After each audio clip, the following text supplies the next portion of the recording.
Yes. Hello. Hello. How you doing? I'm doing Little well. technical difficulty, but hey, we got it done. Yeah, yeah. Well, when we're on the bleeding edge, so it's like doing SNL, but a little bit less funny. So hopefully we'll make it funny as well. That's all Um, right. I'm Greg Titus from FinStream. I'm here with my partner Bob Powell. Bob and I are going to spend some time with Dr. Preston Cherry. Bob, you want to read Preston's bio? Sure. So Dr. Cherry, he's the author of Wealth in the Key of Life, which was published in 2024. Wiley was the publisher. He's the founder and CEO of Concurrent Wealth Management. He also serves as the director of the Financial Planning Program and the Charles Schwab Foundation Center for Financial Wellness at the University of Wisconsin, Green Bay. He has over 18 years of experience in financial services and academia.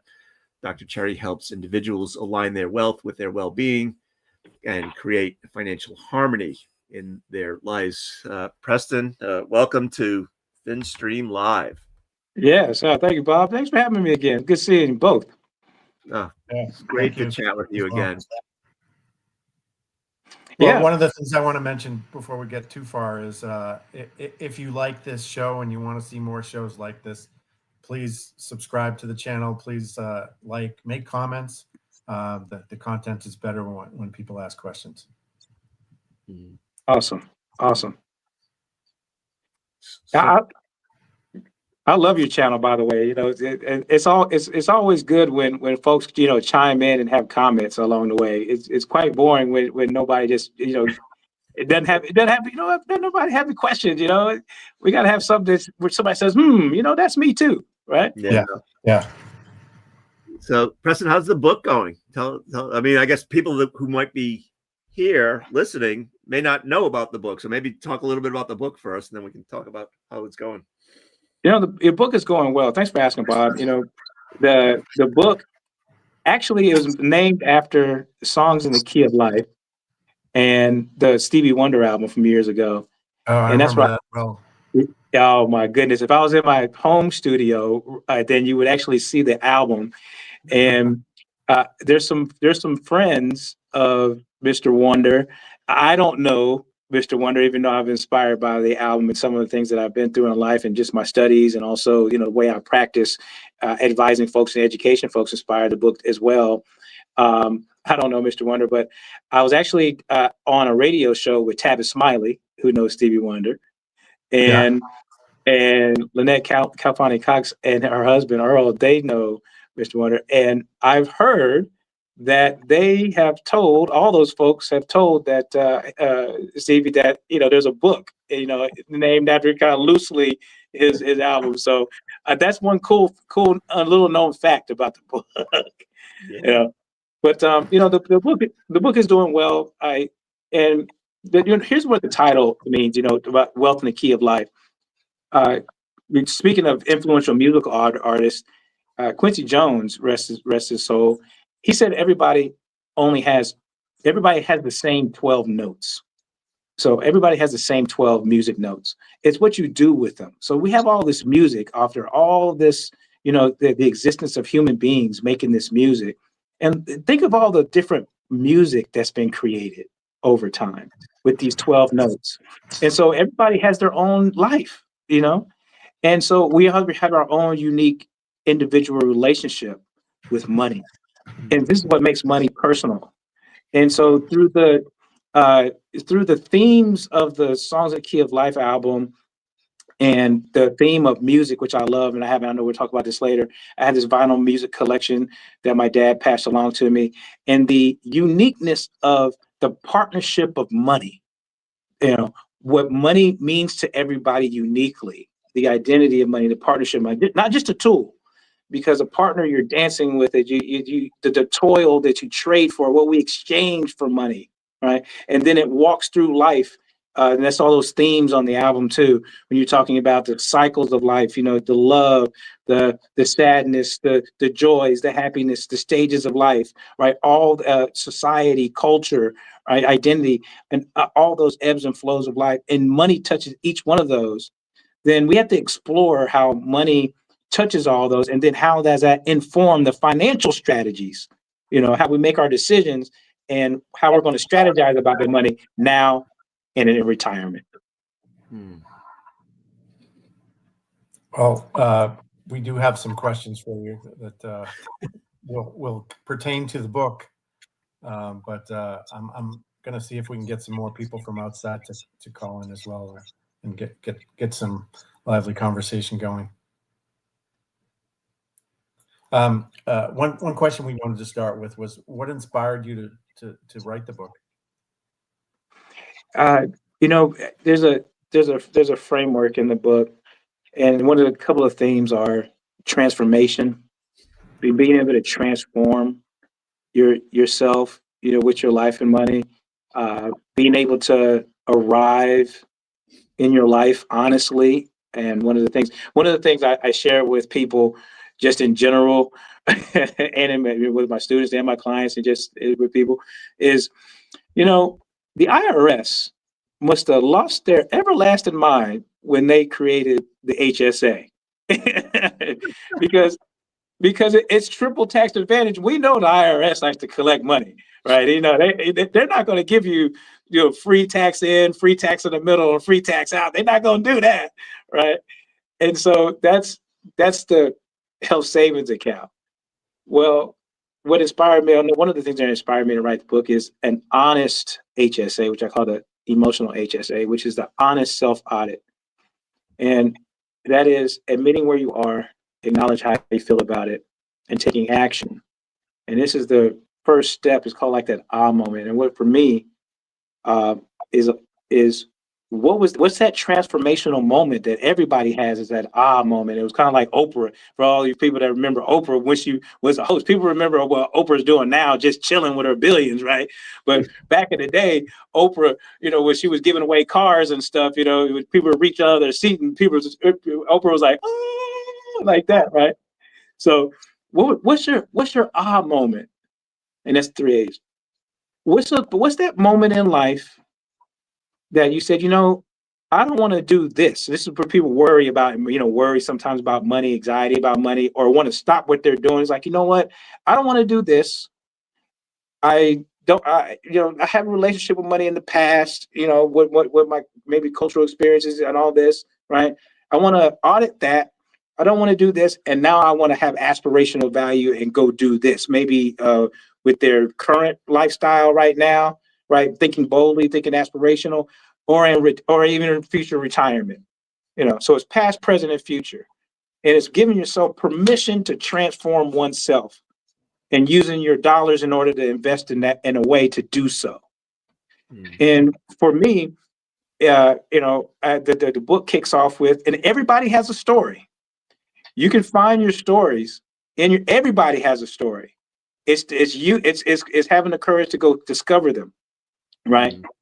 And so I have a story, you have a story, everybody has a story. And if you can sit down with that first A, which is admit where you are and investigate that story, process those feelings about it, acknowledge how you feel about it, and then use those to go have some action to go do what you need to do, to go do what you want to do. And for me, that first chapter is I gave it all in the first chapter about my story, so you can go get in touch with your story. So then you can go do what you need to do about your life and finances and get where you need to get. So that's where it started. That's what inspired me to write the book, is for everybody to get in touch with their own story. Everybody has a story, that's for sure. We learned that. We talk about that a lot, actually, as an organization. Yeah.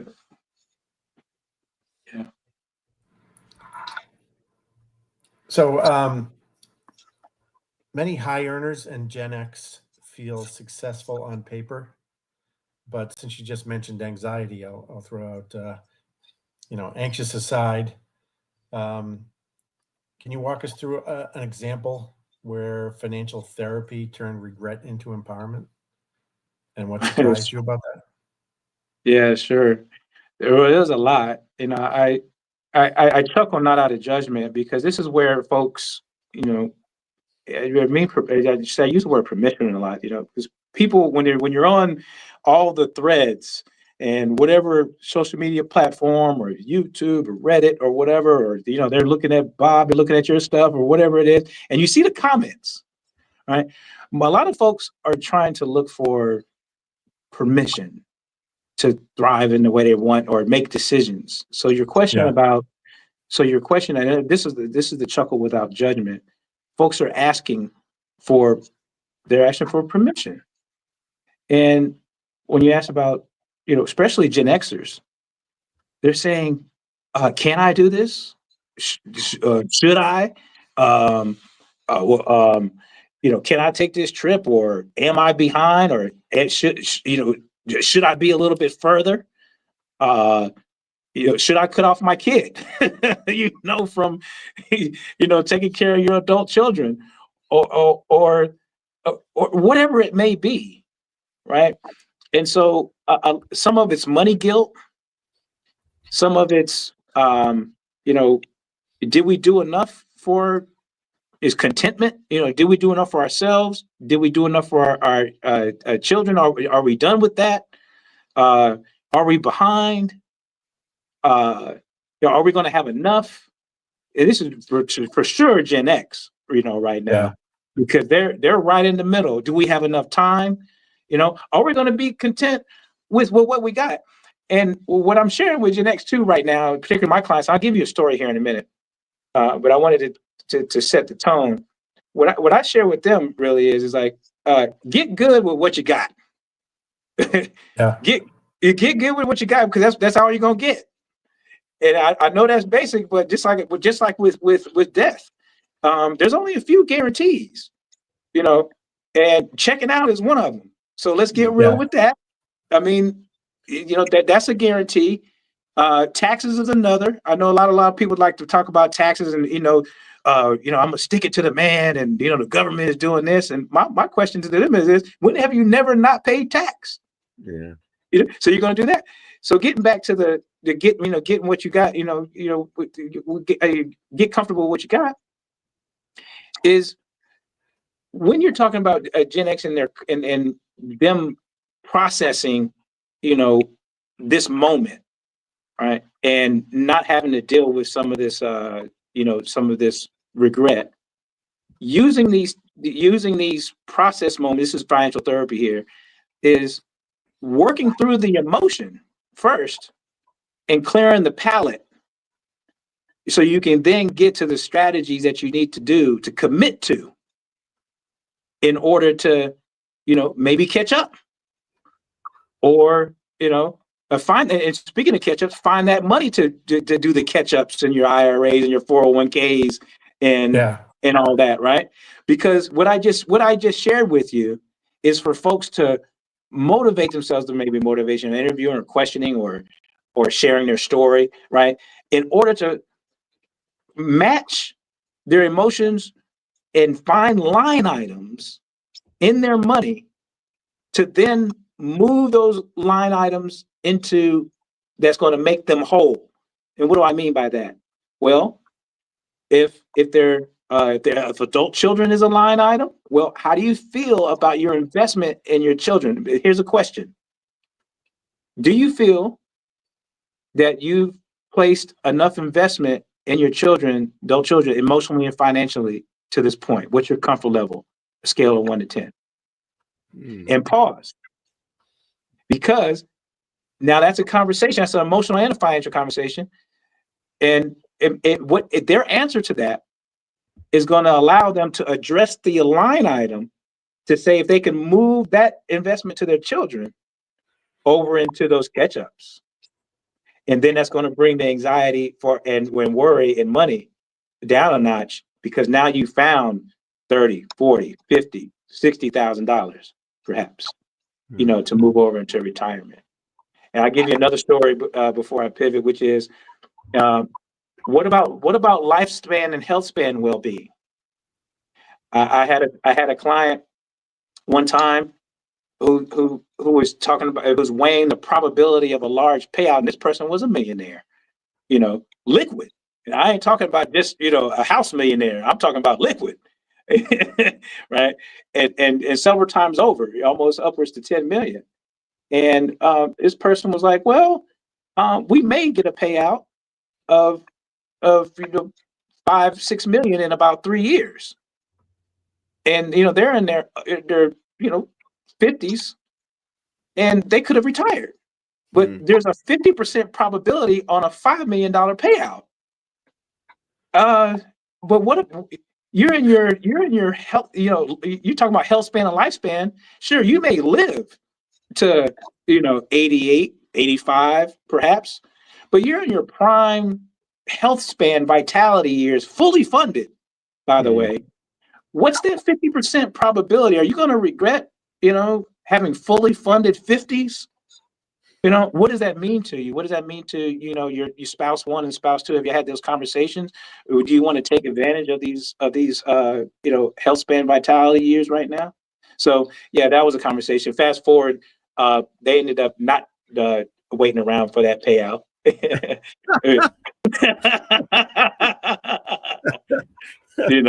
So anyway, there's a couple of things in there. So let's talk a little bit more about the anxiety, because I have anxiety as a parent of adult children. I'm not a Gen Xer, but I know my kids have anxiety about money too. Does everybody have anxiety about money? Yes. Yeah. And it's just different levels. There's different levels. Now, with preparation, this is why preparation helps. And this is what financial wellness is all about. I'll call it the arc of financial wellness, and we'll get to alignment here in a minute. But financial wellness is having the confidence to manage one's finances in a way that you can be able to secure your life goals. So confidence in managing your finances in a way to secure your life goals. That's financial wellness, right? And that's what everybody's after. It's like, and it goes along to my definition of financial harmony, which is well-secured well-being. A lot of folks like to say, well, wealth is more time. Wealth is relationships. Wealth is, being able to be with your family and all this. I said, what? Hold on a minute. There's a timeout on the play, right? Wealth is dollars. Let's go ahead and make this clear. Okay. Wealth is dollars of what it means to you. You can have, it's the amount, right? So that's why I'm saying get good with what you have, right? Yeah. So it's gonna mean differently to different people. Because like I said, my wealth is good for me right now. I wish I had a little bit more, but I call myself a Delta Comfort Plus wealth person. I got a nice thing. Now, if they had to travel Delta Comfort Plus for me, they'd probably jump off the plane. They'd be like, Delta Comfort Plus, I got to be there, because they're not in first class. I can get first class a little bit sometimes, right? But it's wealth. What are your dollars? How can they secure the well-being that matters to you? And these are the life domains, depending on your life stage. What are the values that you value, right? And so that's what they know, that when you talk about that financial wellness, the confidence in managing your dollars in a way to secure, your life goals. And so what does that take? It takes financial compassion, understanding oneself, financial education, getting informed, and then financial literacy, which people don't like because of the word literacy. But financial literacy is only informed decisions and behaviors. And you got to get that information, through education. So compassion, understanding oneself, getting that information, financial education, literacy, informed decisions and behaviors, and then gaining that wellness. All right. Which gets to my definition of that financial harmony, which is well-secured well-being. All right. And so when you talk about anxiety, then that gets back to alignment. And I like to say, when you give your life, and this is in the book too, when you give your life and money alignment, when you align those, then you can give your money assignments, and then it reduces the anxiety, because now you've aligned what you want out of life. You defined your compass. And you say, okay, this is what I want to do. Our household, this is what we want to do. Now we can go about funding that in a way that's going to make us feel more confident, more secure, more clear. and bring down the anxiety. Now that's at each life stage. I can have a conversation with a college student about that. I can have it, with a millennial, Zer, Xer, or a boomer. What is it? The question is what type of life do you want to live? What's important to you? What do you value? And what is your anxiety about? What's bringing you strife right now? But also, what's going to bring you an aspirational level that's going to make you feel comfort and joy and a level of happiness. You can buy happiness, yes, you can, if you know what to invest in. Yeah. So it's about alignment. Yeah, I mean, some people aren't driven by money, and then other people are really driven by money. And I wonder who has less anxiety. Here, I say this all the time with my full chest. A lot of people don't like to say this. They're like, well, money can't buy happiness. I said, yes, it does if you know what to buy. Yeah. Yes, because here, I give you an example. Listen, Mother Teresa and all of them, they didn't have any money. They died broke. So you can choose, to be happy without any money if that is your purpose. Yeah. So you can find happiness in there. But look, I'm not trying to change the world that way. I wasn't ordained to do that. All right. I got to get on a plane and travel. Okay. I have to, pass along some generational wealth some sort of way. My niece is going to college. I have an 18-month-old son. My wife. We have to fund the household. So being Dr. King or Mother Teresa or Gandhi, that ain't gonna work. I can't die broke. It's not gonna work. Yeah. So yes, you can. And happiness is not like pie in the sky happiness all the time. It's funding those life domains that values most. It's units of happiness. Yes, you can buy that. And as I share in the book, yes, and then with clients, it's about alignment. Let me go over something with you about those units of happiness. By the way, it's P's. You got to eat your P's. Purpose, right? Preferences, phase of life, and then you can put that into your purpose, phase of life, your phase of life, who you are as a person, that's your identity, goes into your financial plan, and now you have prosperity. Okay, that's all about alignment, and that's unique to each person. Now, if you put all those eating your P's, okay.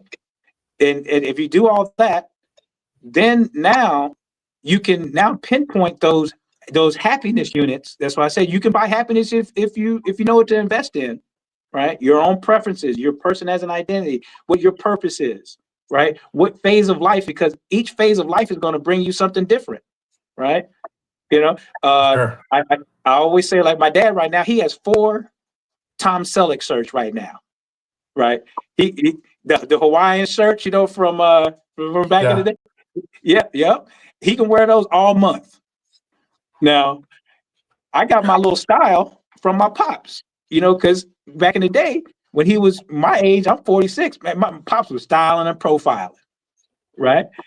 Now, it don't matter too much to him now. Now, he don't look looking like a bum. He's well groomed and all that, but it matters to me, and it mattered to him. But life phase, right now he's wearing the Tom Selleck shirts, right? Yeah.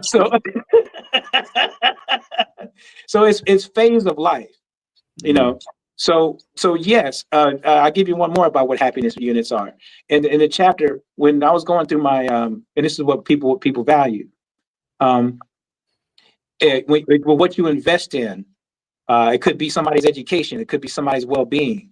When I was going through my struggles with alcohol years ago, I was at a low point way down here to where and I share this in the book, if I didn't want to commit suicide. That said, if I had died one day, I wouldn't have minded. That's how low I was. Wow. All right. That's terrible. Now, I made enough money during that particular time professionally to where I was able to go buy professional help. Now, and I was able to take some time off. Now, let me finish this How point. old were you when you were going through that phase? I was like 37, 36, 30, because that was the 7 years of fog that I'm telling you about. That was from 32 to maybe 36 or something like that, 37 or something to this point, right? And then I was able to buy professional help for a couple of years. Now, somebody would say, well, you weren't happy. Yes, I was. Because I just shared with you that on one day, you know, if my heart stopped beating one day, I was like, you know, maybe I'll be in a better place, right? And I didn't feel too good.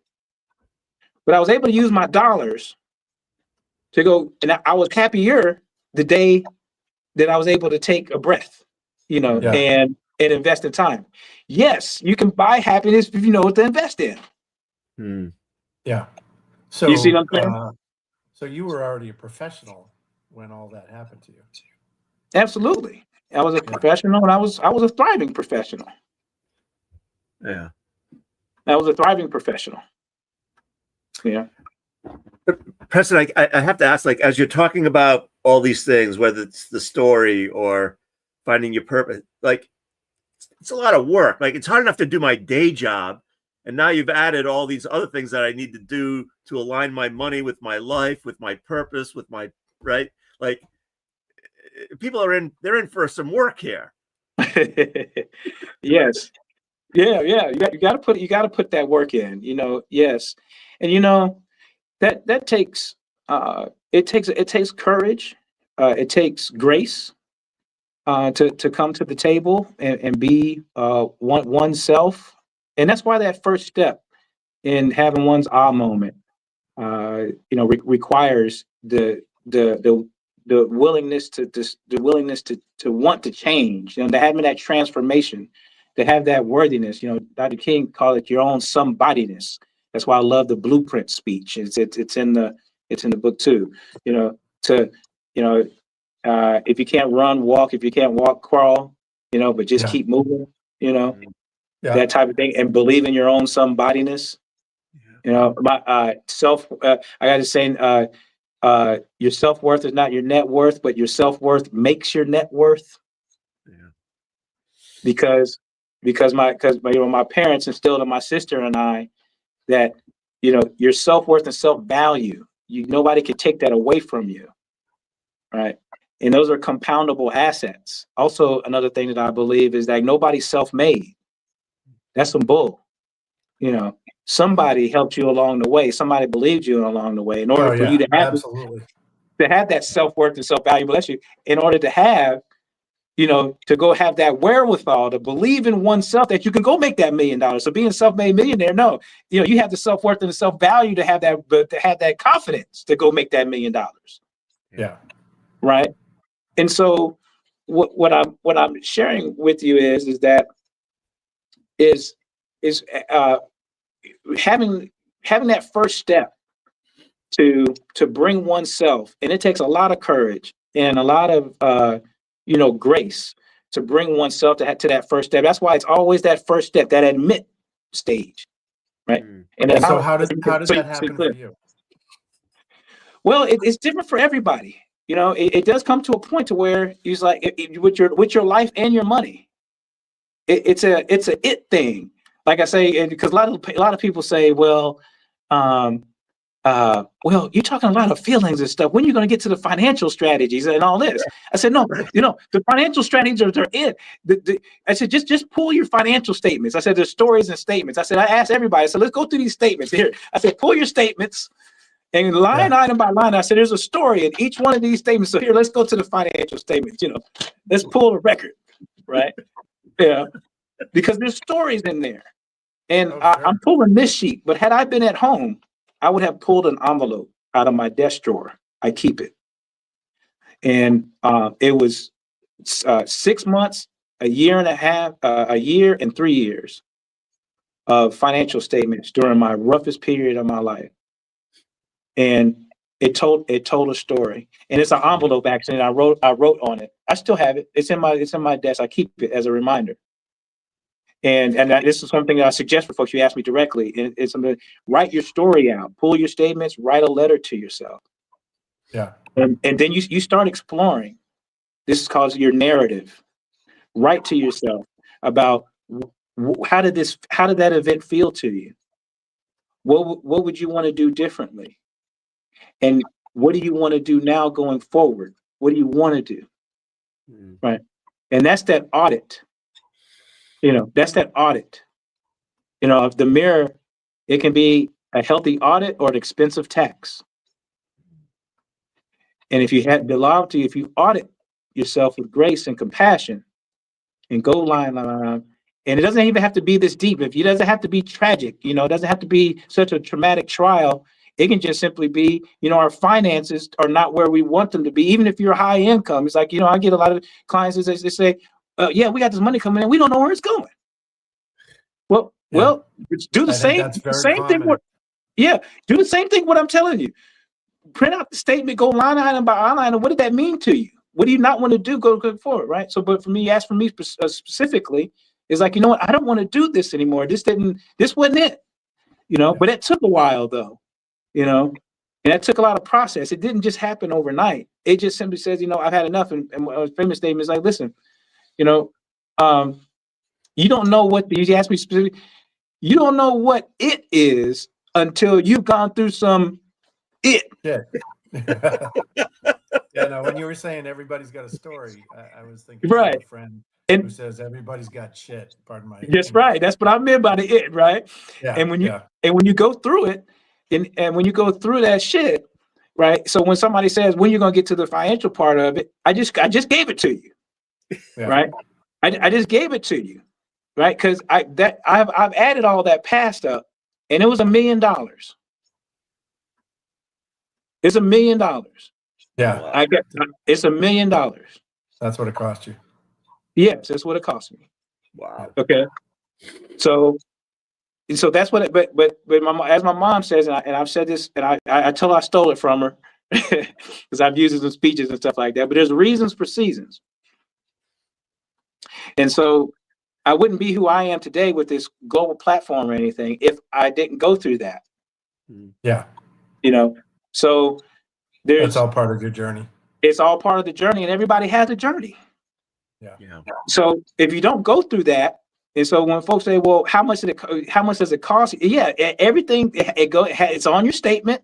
It has a cost and all that. And then it also has an investment, because you what's next for you? What's next for you? Where are you going to put those dollars? Or, whether it be an estate plan, with retirement, brokerage, all this, all that. Where are you going to put that bonus? Where are you going to put that equity? What business are you going to pursue? What platform are you going to do? Are you going to retire early? All this, all that. Once it becomes clear about alignment, all right. Yeah. Now you can put those dollars into buying those happiness units. Now you can go into pursuing that dream. Now you can go into shoring up your household, maybe having better couples conversations about money. Now you can go do this. Now you can go do that. And you have a higher probability of committing those dollars and stick to it in this as well. So I was going to say, I would assume a lot of people are kind of flying by the seat of their pants when it comes to money. And even for them to pull the statements and look, that's not something that they do. It's not comfortable. So how do you get people to that point? Do they have to go through this dramatic struggle, or can their moment come easier? Yeah. And then is it like better with certain age groups, or are there certain types of people that are more inclined to be able to pull it off? I know some people are self-directed investors, and they don't need an advisor, and it seems like they're doing great sometimes, and then other times everything blows up in their face, and then maybe they have their moment at that point. But if you could kind of lay out how you get to that point, I think it would probably be helpful for people watching. Sure. Yeah. Money doesn't always have to be about trial. It could be triumphant as well. And I call it 4 T's. The money also has to be about trial. And a lot of the media that I know, I participate in the media a lot. I'm on TV and writing everything like Bob and Greg. You were doing media right now. Well, a lot of it tends to sometimes just roll just on fear. Oh, yeah. Some of it's fear driven or conflict driven. It's like somebody told me one time, it's like, Dr. Cherry, you smile too damn much. When are you going to say something controversial or conflict? I say enough of that, but I don't want to just be all the time, why we have to say something controversial or conflict driven to get somebody's attention all the damn time. Anyway, that's a tangent, but what's my point? Money doesn't always have to be about trial. It doesn't have to be about fear. It can be about triumph as well. And then that allows you to transform and then transition to what you want to do. So to your point about how do you get folks to go to the step, all right? Depending on what your life stage is, everybody has pretty much, it's called the humanity of money. Everybody pretty much has the same feeling, okay? It's what is your aspirational life? Let's write that down, But before we get to that, what is your life of money not doing for you right now that you want it to do for you? And I pause there. I know we're doing a video right now and say, that's dead silence right there. We can't have any of that. But no. That silence allows for process. What is your life of money? What is your life of money not doing for you right now that you want it to do for you? What's a conversation in your household, either with your spouse or with yourself, from a college student on to a boomer? What's a recent event that you said, I wish that it went a little bit differently? Right? Yeah, that kind of ties into and you said that's like objectives. Yes, what are your personal objectives? Yeah, so now you're tying a feeling to that. Because name that event. It's like, if you have a couple or even themselves, that they'll look at each other like this, they'll be like, we had this, this. We would have liked to go on vacation. It can be anything, but we would have went to like a vacation and not think about money so much. Either being short on money or not as guilty. Yeah, worrying about it. Yeah, it's not as guilty. It's like, well, we had the money. We had the money. Why didn't we not enjoy it more? We were talking about it the whole trip. So it's two lenses. One lens is, one is we were short on money, and the other lens is we had too much money, and why were we thinking about it so much? Yeah. So okay, and that's a good thing to put as an objective. Want to go on a trip, want to buy a new car, want to buy a house, want to pay for my kids to go to college. There's all these objectives that are around depending upon where you are in your life stage. I don't know if you see the chat there, but it says debt is my anxiety, credit cards, student loans. I can't meaningful spend money on things we want, travel. Okay, so let's talk about that, because some things, because some folks talk about, I saw this on Threads the other day, and some folks say that, well, a lot of content on YouTube and all this other stuff is just geared to high income folks. Now, I'm a professor, and I talk to Gen Zers and students as well. And I've been out into all type of city communities and stuff like that. So I talk to all walks of life, and I've had conversations on all stripes and all this, even global and in different cultures. Okay, so I want to address the person's question about student debt and credit cards and this and like. First of all, I want to about grace and compassion. It takes courage to even type that. So whoever typed that, give yourself a hug, for saying, I have anxiety about my debt, because that is that you've taken the first step about saying, how you feel about it. And that takes courage. That's exactly what we were talking about earlier. So voicing that and admitting that is the first step. And it's big. All right. So you've identified. All right. Now you say, you know what? I don't want that. I want something different. And that's now you have the motivation and the willingness to say, okay, now how do I take what I'm doing now and let's have a plan about it. And secondly, having the acknowledgement part, which is processing the feelings about it. Okay, that was the past. How you got there? Okay, let's. Why did you get there? Was it overspending? Was it giving to family members that didn't deserve it? Was it maybe perhaps a lack of knowledge on something? Was it an emergency? Was it an emergency? It could have been health or something. What got you there? So you can address it, whatever it may be. All right. And process the emotion behind that. Then now you can get to the action part, which is what are my resources right now? And what's my time horizon to where I want to get rid of this debt? And how do I go about that? Is it 3 years that I want to be out of debt? What's my inflows and outflows? Do I need to get a side hustle? Now that I've addressed, I've admitted, I've acknowledged and how I got here and why, now this is my goal. It's important to me. Now I have the stick-to-itiveness to go about and doing my inflows and outflows and going in there and finding some dollars. And if I don't have those dollars, perhaps I can go make some more dollars on the side in order to address this. And now for pretty much a fact, in 3 years or 4 years, whatever it takes you, not anybody else. Don't put any extra pressure on yourself and say, oh, I got to be out of debt in 12 years. 12 months or, quickly. If it takes you 3 years, that's your goal and your journey. Work within the amount of money that you have and pay off that credit card debt and do one at a time. And also too, you don't have to starve yourself to have lifestyle deprivation, Yeah.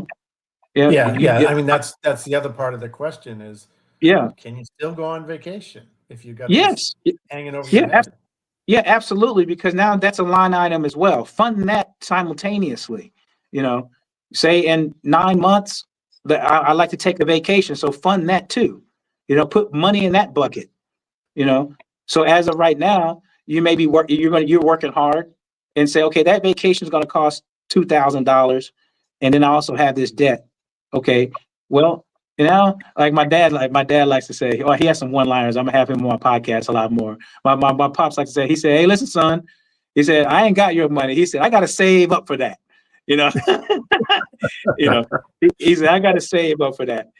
And he said, I get with you in a few months, right, or something like that, And so, but he's honest with where he is, But he'll go on the trip. He'll see me in a few months, Yeah. So yes, you can still don't have deprivation, So, but do have two simultaneous goals and do that at the same time. So, when you get to the point where you're ready to do this kind of thing, is it helpful to talk to other people? Absolutely. Community is very important. And that's why I opened up the membership, and it's going to kick off. I pushed the opening date back from November 1st to the first of the year. But having a community around you that's non-judgmental, to have to not. I had a mentor one time, and I kind of took her line too, but. And she said I could have it, but she said nobody likes to be shit on. Yeah. Yeah, nobody likes to be shit on, and so, but these are where these areas, like these public threads and all this other stuff, well, So like why didn't, Reddit or Twitter? yeah, Reddit and all that, I try not to say it, but I've said it a couple of times, Reddit and all of this stuff. It's like, well, we made it, why didn't you? Or, you should be doing this, or how come you can't live on that, or this and all this type of stuff, right? And how did you get all that debt, and why are you doing this and all that? That's for the individual to process, and yeah, there's people that make mistakes or something, and maybe it's not a mistake, maybe it was just life, but that's the person. And sometimes I would say sometimes there are things that happen and, you're not proud of what happened, but there's a whole bunch of other people doing the same thing. And it's helpful to know that they're out there.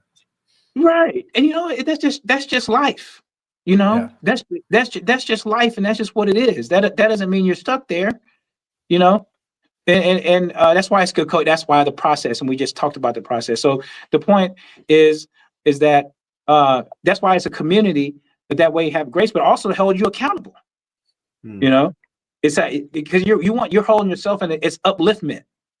It's upliftment and encouragement, because you've already stated as a person what your goals are, right? And nobody's shooting you, but you're also saying, well, if it's 18 months from now and you stated what your goal is verbally and you've committed to it. Somebody could say, if you're in a community who's like, all right, share with me where you're at. How you doing on that? And you see my tone. I didn't say, you said you're going to be here in 18 months. Where you at? No, he said, all right. Yeah. So how you doing on that goal you talked about 18 months ago?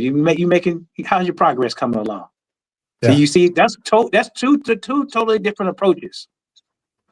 And if you have a community now, then that's that support right there, right?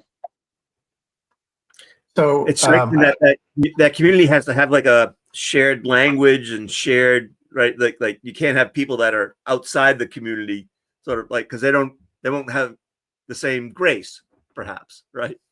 Right, they're not going to have the same grace, but you also want people in there that are like-minded and like-spirited. Because you want somebody like, look, my mom and my dad, and even my sister, and some of my friends. You have to have people that are around it that love you. Now, your professionals don't necessarily have to have total empathy for you. Empathy and compassion are different. Some empathy is cool, but you can go, as a professional, you can get overly empathetic and drain you and actually ruin the relationship if you go too empathetic. Compassion is as a willingness to help and to understand, and so, but the example I'm about to use is about compassionate, financial compassion and just willingness to understand and willingness to help. But your community, somebody has to love you to hold your feet to the fire. But if it's done out of love, sometimes you're gonna hear stuff that you may not want to hear, but you need it. But that comes from a support group that has like mind. It's like people are in there that want to, that want to go forward, right? So they're gonna want to. They're self-selecting with that transformative mindset and that supportive to say, okay, give yourself some grace, give yourself that. Now, because we work in the process, right? We're also in that other A. And the 3 A's behind that, because it's an alignment system, is admit where you are, acknowledge how you feel about it, so you can take action, and then align, aspire, achieve. So when people are on that thing, they wouldn't mind hearing, I need to go ahead and shape my ship up, so I can get back on track. If somebody were to tell them, because I just heard something from my pops the other day, and my mom just told me this in life too. They was like, hey man, you ain't doing right, You see that, and I'm like, damn, do I really want to hear that right now? And I get off the phone, and I'm like, I'm a grown ass man, and then, but I sit there for a second, I can fold my arms like that, I'm on the phone, and I'm like, damn, they kind of right, but they tell you, yeah.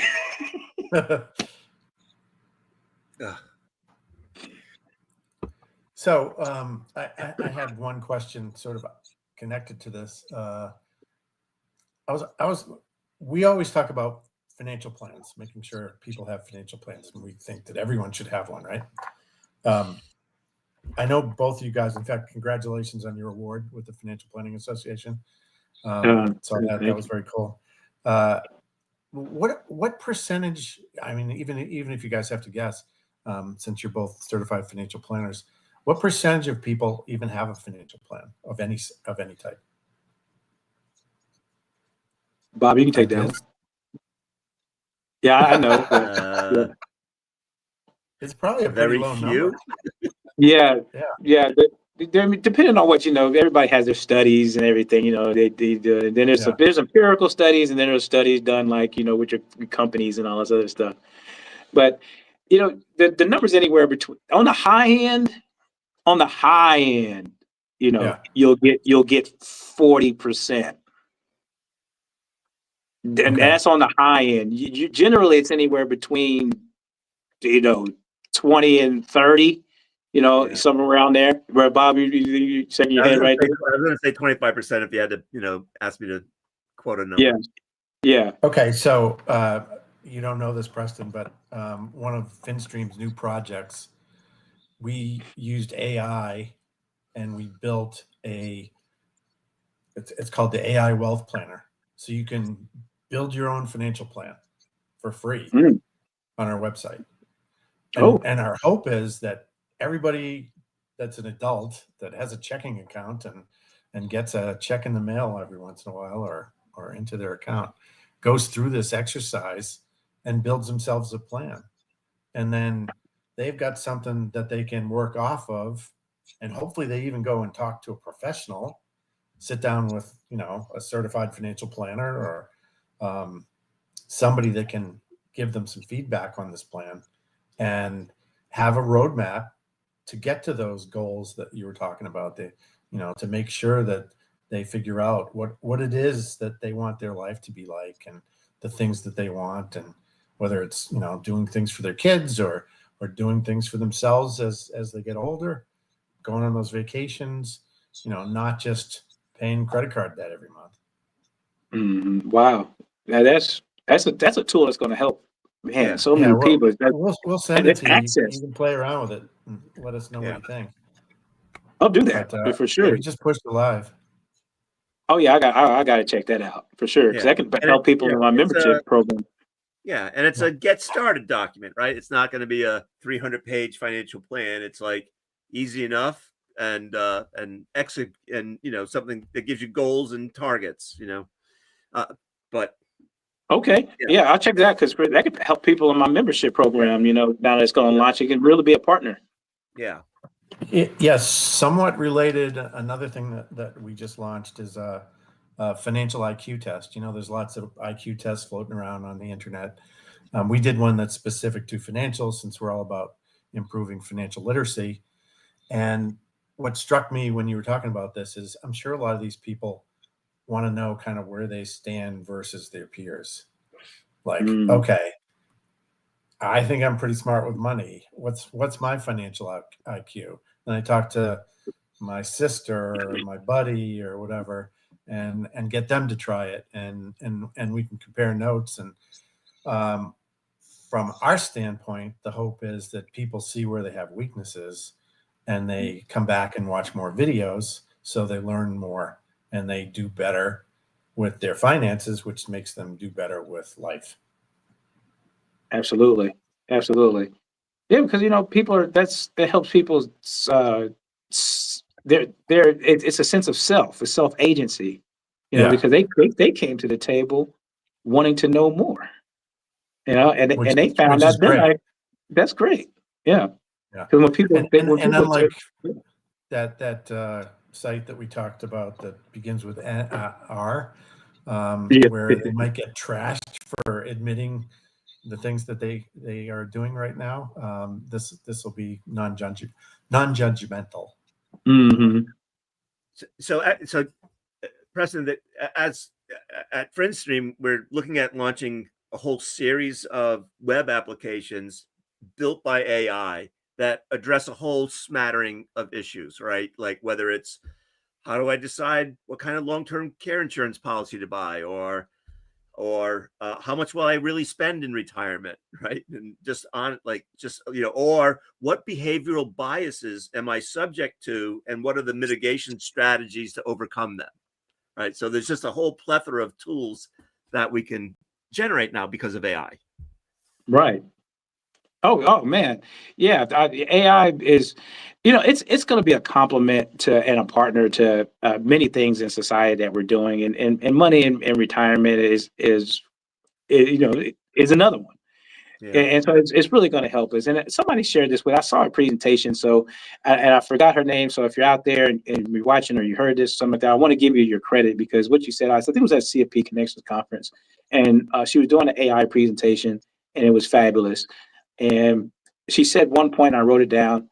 And anyway, just want to give her her credit. She said, AI doesn't, it doesn't think, it computes, something like that. And it was fascinating what she said, because then it gets into the wisdom part. So AI, what you're saying is fantastic about probabilities and computing information, and really estimating and computing things fast. When we put it in there, it feels great, but then it needs a human element to give it some wisdom. Yeah. And so yes, it's going to be a fantastic conversation. So the tools that you're building and releasing are fantastic, because people can get this computational output, and it's going to help them feel better understanding, right? And it's really going to give them a probability of feeling, and then they can get with somebody that's going to give them some more human wisdom behind it. Yeah. That's what our hope is. Yeah. I'm always fond of saying, to get people from street level to curbside to advisor's doorstep, right? Right. Some working knowledge so that their eyes don't glaze over when someone says, oh, you have recency bias, right? Or you have overconfidence bias, or, you need a hybrid long-term care life insurance product.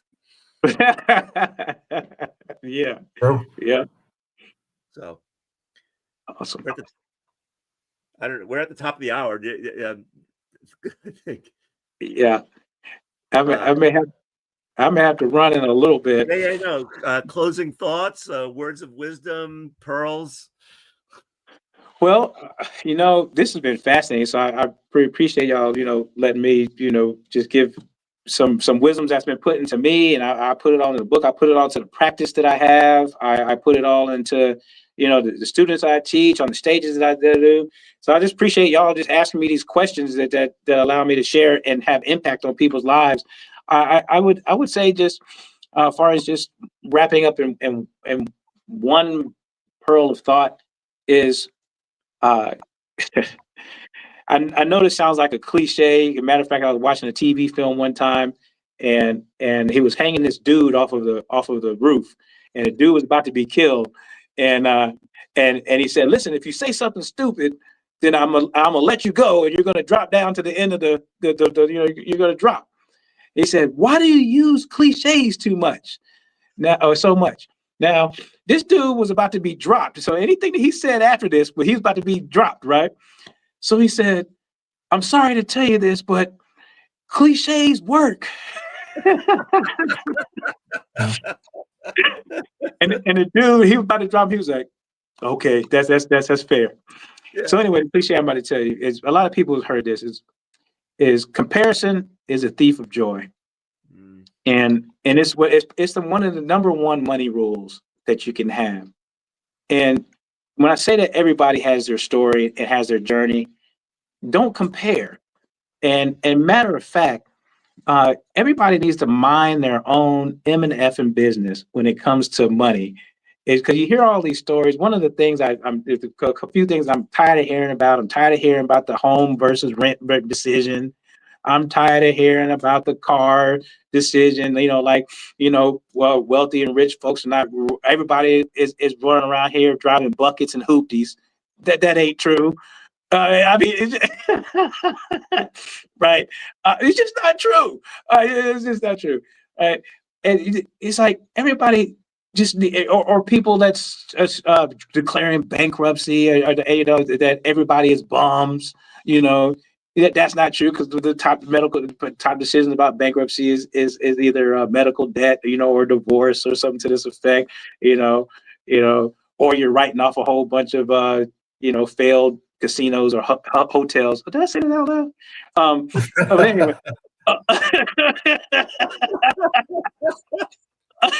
But so I like to call myself, a myth buster. So again, we're talking about comparison. If we could just own our own stories and leave everybody else's story alone, this is what I'm talking about, judgment and everything like that, then that's where the courage and grace comes from, and we can clear our own palates, keep your mind on your own luggage, keep your eyes on your own luggage like you're at the airport, right? And then this is where wealth and the key of life comes from, right? Now you can concentrate on your own life, right? And forge forward on what you need to take care of. And this is from the judgmental folks, and these are from the judged, right? And then we can all just go forward and align our life money the way we want to, and take action and the way we need to. That's my last gem there. Mm. Well, that fits in well with one thing that Bob says on a regular basis. Everybody has a unique financial fingerprint. Mm-hmm. Absolutely, 100%. Yeah. Well, we're recording this, so it will be available as an archived show. We'll probably edit some shorties out of it as well, so that people can get some of your tidbits of wisdom that we've recorded today. So thank you very much for doing this with us. We really appreciate you spending time with us. I hope a lot of people watching learn some things and can improve their lives by doing this. And as always, please subscribe to our channel, play with our toys, our wealth planner, our IQ test, and the other things that Bob mentioned that we'll be coming out with. And buy Preston's book. Buy my book. Go to Amazon's not on my favorite list right now, laying off all those folks and everything. But go on over there and buy the book. I appreciate you, and also follow me on Dr. Preston Cherry. That's the handle, Dr. Preston Cherry. That's including YouTube. I have a podcast as well, so follow me on YouTube and all the socials. And then Concurrent FP.com. We do have a financial harmony membership.